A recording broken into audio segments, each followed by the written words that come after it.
guys! Welcome to a brand new episode of Huri Story. As you know, I'm your host, Songjin. Now, last week we talked about Korean dramas, and the week before we talked about Korean movies. And today it's time to delve into the interesting world of Korean literature.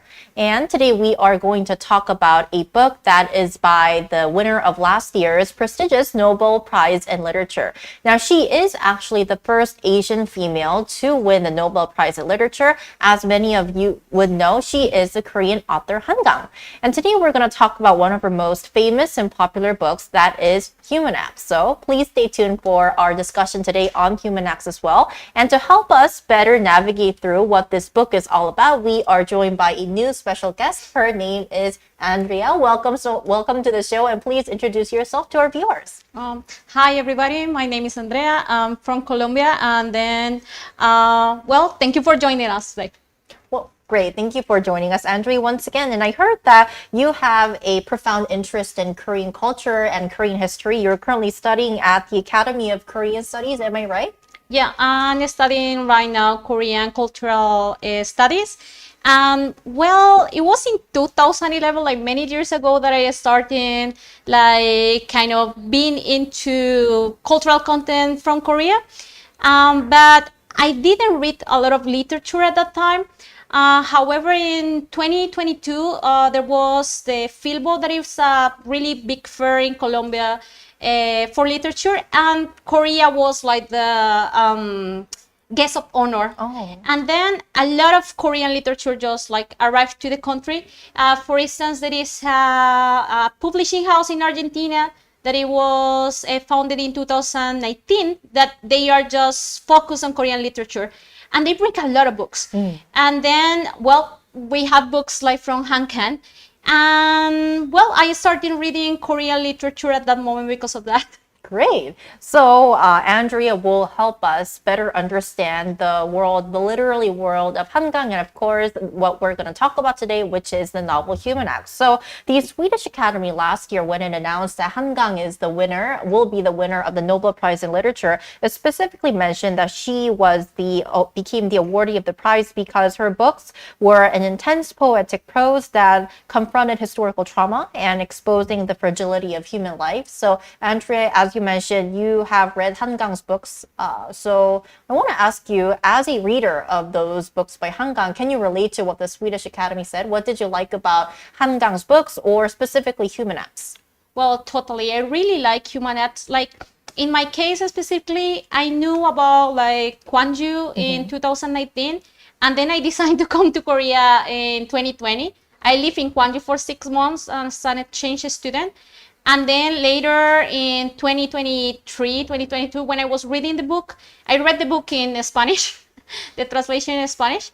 And when I was reading, I cried a lot because I think a lot of readers, almost every reader did, I guess. Yeah.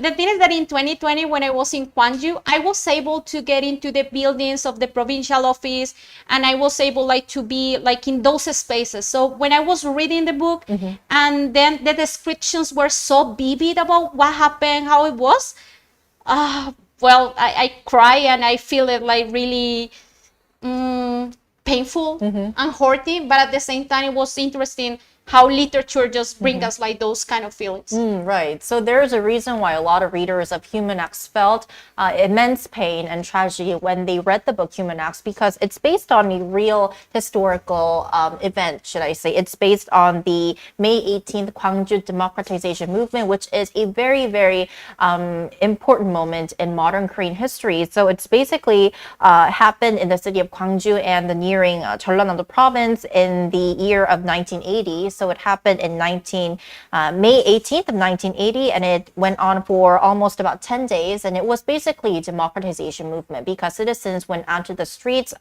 fighting for democracy, and they were basically rising up against military oppression and military rule at that time. And because this is such a well-known event, not only here in Korea, but in other parts of the world, we have seen many on-screen adaptations of this instant. For example, we have that movie May 18th. We have that popular Korean drama that was a big hit back when our parents were young, whose title is Sandglass. And this is actually a topic that a lot of Korean content still delves deep into, and Han Kang's Human Acts is an example of that. So Andrea, I think that your profound interest in this book also links to your background of being a historian, right? Yes.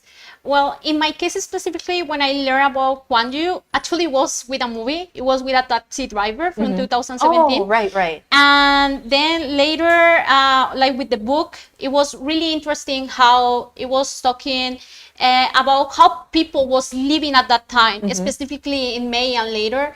And yes, because as a historian, I was trying to see some parallels, like between what was happening here in Korea and in other parts of the world, like for instance, dictatorship in Argentina or in Chile, and also like the situation with the student movements in my country, because sadly there are still many situations of violence, like in Latin America and in Colombia, and then like how with fiction and how like with literature it's possible to talk about them like in a different form.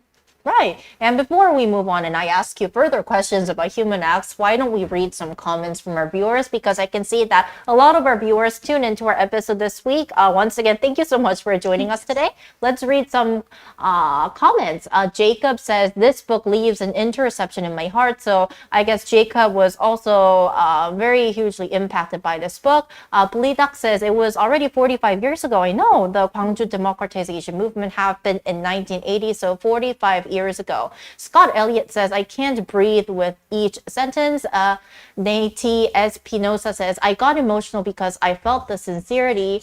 Abjit Day says, I feel like I can hear the boy's voice until the end. So I think that you read the book. And Jenna Smith, I just got days after I finished reading it. So we can see that a lot of our viewers have also read the book Human Acts, which once again shows how popular it is, not only here in Korea, but in other parts of the world.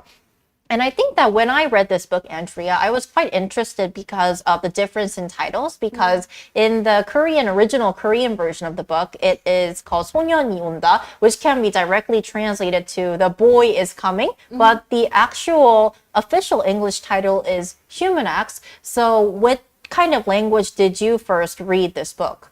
Well, the first time that I read it, it was in Spanish. So in Spanish, the title is Actos Humanos, that is literal translation like from English, Human Acts. And it's really interesting because like in the Korean version, the focus is in Dong-ho like perspective in his voice. And I think like in Spanish and English, yes, we are talking also about his voice, but trying like to make it a little bit like more universal, like in the way that it's not just about his story, it's about his story can be the story of anyone. Right, definitely. And Dylan Collins says, a heavy aftertaste. Acacia Harper says, I can't speak. And Carla Duran asks, this is based on a true story, right? It is indeed based on a true story. That's why the book and the plot is so vivid. It's also because Miss Han has done a wonderful job describing the story, but it is based on a real story as well. Mason says, this novel, I can't read it twice. I think it's because Mason felt all this pain and deep sadness after It's really vivid. Yeah, it is. It is really vivid. Tyler Barnes says, Han Kang style is so delicate. I completely agree. Abraham Alvarez, my heart broke the whole time I read it. Okay, so far we've talked about the title of Human Acts, how it differs language by language. But now I also want to mention how this book has a very unique structure, should I say. So it's basically comprised of 6 chapters, and there is an epilogue. And each chapter is developed in a different person's point of view. And it is kind of, which is another interesting part. And also what's also very notable is that the timeline, or the, should I say, which chapter where it takes place, a timeline is different chapter by chapter. So if I may describe or add on a little bit more, chapter 1 and 2 is based on 1980, May of 1980, which is when the movement took place.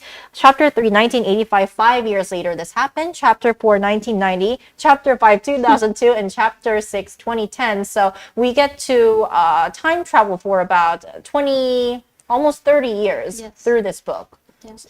I think that it's really interesting how like we have this time travel somehow, like with the chapters, because like with the first one and the second, with the boy and the boy's friend, we have like this idea of how was like the experiences of the people that were in Gwangju at that time.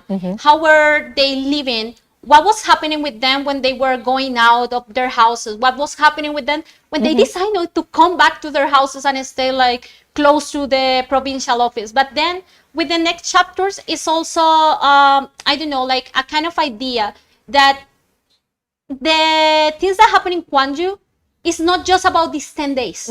It goes beyond. It goes like how like 45 years later, still like I went to Gwangju like last month, and how still people talk about it, and how the commemoration is still a really important part of being a Gwangju citizen, of being Korean also. And then even like I remember there was an exhibition last month, and this exhibition it was in the journal building, and it was about like some foreigners that were here at that time, and how they talk also about their experiences helping. But then talking about again about the structure of the book, it's really interesting how like we see that those woods, those like painful moments somehow are still vivid. Sorry for using the word so much, but I think that it's the best word to start this book. Then like even after many years, you can still feel what happened. And then when you are reading like human acts, it's just like this sensation of it could happen 45 years ago, 10, 2, but it's still like this idea of how human beings and life, it's so important, and how go against that, it's really sad. Right, definitely. So today, for our first episode on Human Acts, we are going to focus on the 2 chapters that are based on May of 1980, once again, the very month that this democratization movement took place. And Andrea, I also want to mention that as a reader, when I first read Human Acts, I was also very drawn into by the point of view of chapter 1 and 2, because once again, they're very different. So chapter 1 is from a second person's point of view, and chapter 2 is based on one of the characters whose name is Chongdae, who is, I don't want to spoil this, but we have to talk about this, who died in this movement. And the story is developed from the viewpoint of the spirit of Chongdae. So that really kind of intrigued me, because from my experience, not a lot of books develop their stories through these points of view. So I want to ask your take on this unique type of developing the plot. For me, it was really interesting. Like, starting with the first chapter, you don't really know the name of the characters. And then you go like page by page, and it is, okay, why is he there? Why he decide like to, for instance, stay in this provincial office, like helping other people. And then later, almost half of the chapter, you say, oh, that boy has a name. It's Dong-ho.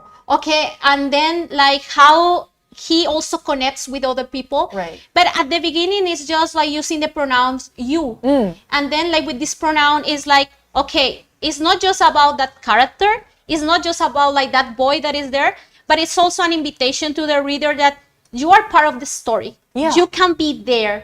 So it's like you are seeing what is happening through my eyes, with your eyes. So I think that this is another point where the viewers feel like, oh, this book is very vivid, and this experience feels very lively, because of the second person's point of view, the reader can feel that, oh, I'm also at the scene of the Gwangju democratization movement. I time travel back to May of 1980 in Gwangju. The thing also with the second chapter, with the boy's friend, with Chongdae, it's that when you are starting reading, like the description and the details, they're really specific. So there are even more big details, like my body is like this, it's happening this and that. So there are some other bodies like over, or like this movement was like this and like that. And at the beginning, you feel that it's a live person talking of like how all of those things are happening. and later you find out like It's a spirit. yes, It's then not a live person.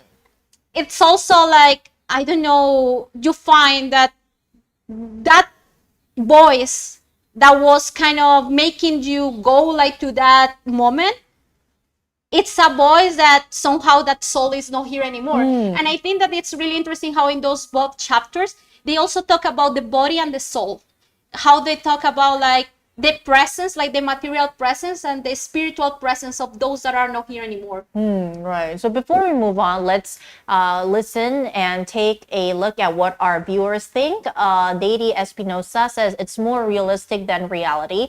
Tiffy IET says it's like a testimony beyond a novel. Oh, that's a very great wording, a very good expression to kind of wrap up this book. Melina says I'm holding on to my heart. Hope Simpson, I think he or she is talking about the scene that we just talked about in the provincial office. I think that scene, it's still very vivid. Once again, vivid, I think, is the best keyword that describes human acts. Charles Robinson said, even after it's over, it's been a while. Jasmine Batista says, who was the real boy? You'll get to find that out once you read the book Human Acts. The Bart guy says, it's painful to read, but I didn't let go. Weerasak says, Han Kang's eyes are so sharp. I totally agree. And I guess this is one of the reasons why the Swedish Academy acknowledged her amazing works and gave her last year's Nobel Prize in Literature. Yeah. Okay, so I think that, Andrea, another reason why many of our viewers felt that this book is very vivid and it clearly captures the scene of Gwangju back in May 1980 is because Han Kang, the writer, did a lot of research while she was preparing and writing this book, because I remember that, especially when it comes to the story of the two boys, Jongdae and what was Dongho. Oh, I get mixed up. Dongho and Jongdae. I think I remember that it was also based on a real story. So a boy actually went to the provincial office to find his friend. A middle schooler. Yeah, yes. a middle schooler who later found out that his friend actually died. So I think that because all of this plot and even the characters were based on what really happened specifically in Gwangju, people felt that, wow, this feels so real. What do you think? I think that somehow, like, maybe like when we are seeing and reading these chapters, like those details and exactly like how things happen are not just the story of one person. Like we have this idea of like there was really a high schooler, like a middle school guy that went like to ask for a friend, but then at the same time it's just like the stories of many other people that were searching for their friends, for their family, and how it was like this idea of, well, they are not here. Somehow they disappear. And then we have like this real person, but at the same time with the character, I think that goes beyond to one person in particular, but it's also kind of recollecting like from all the people, like in those descriptions, in like in this, I don't know, idea of someone that survived somehow, and then like in the case of Dongho, how he saw something that it was like so traumatic for him that later he wasn't sure if he wanted like to live anymore too. Definitely. So I think that his character is based somehow like in many other people that were like living and at that moment present. Yeah, and I think that a lot of people who witnessed what happened in Gwangju, for example, the family members or friends of the victims, they could really relate to the experiences and how traumatized Dongho was. Yeah, and Andrea, once again, Human Acts is based on a real historical event. And because I went to school in Korea, the Gwangju democratization movement, I remember I learned it from school ever since I was in elementary school to when I was in university. So we know that there are a lot of historical records and documents related to this democratization movement. But for me, it was a really new experience to read a book that describes so intricately about what happened in Gwangju. So as a historian, I want to kind of ask you if you could compare historical documents or materials with this novel, what do you think is the difference in terms of how they tell the readers or the audience the story of what really happened? I think that nowadays when we are talking about history, it's not just about like these written records that we can find. So there are a lot of written records about what happened in Gwangju, but there are a lot of testimonies, oral testimonies that are part of what happened. That if you have the opportunity to go like to the archive in Gwangju, it will be great if you are able like to see those records like with your own eyes. But the thing is that when I don't know, if you search in internet Gwangju massacre or if you search about what happened in the 80s here, you're going to find a lot of articles, right? Like in Korean, in English, now in other languages. But who are those that are reading those articles? So maybe there is just a group of people or people that are in academia. But the good thing about literature, about dramas or movies, is that these stories, these things that happen, they are going like to a general public. And in that sense, like the records, the historical records, somehow are helping like those cultural products to be able to be created. Despite taking always into account that with dramas and with books there is always fiction somehow, but I think those contents can be helpful also like for learning about history and for, I don't know, to reach more public. Because like with, I don't know, if you read a thesis, not everybody is going to read 300 pages. Of course. But like with this book that you are following the story, it's very of some accessible. People, it's more, accessible. So somehow it's democratization of knowledge like through literature. Right, and I think that books or dramas or cultural content based on historical facts that kind of touches emotions of the readers and the audience, which help them better remember these kind of historical events, which we shouldn't forget. And before we wrap up, Andrea, as you've read Human Acts, for our viewers who are curious, could you please introduce one or two parts of the book? It could be expressions or quotes that kind of captured your attention.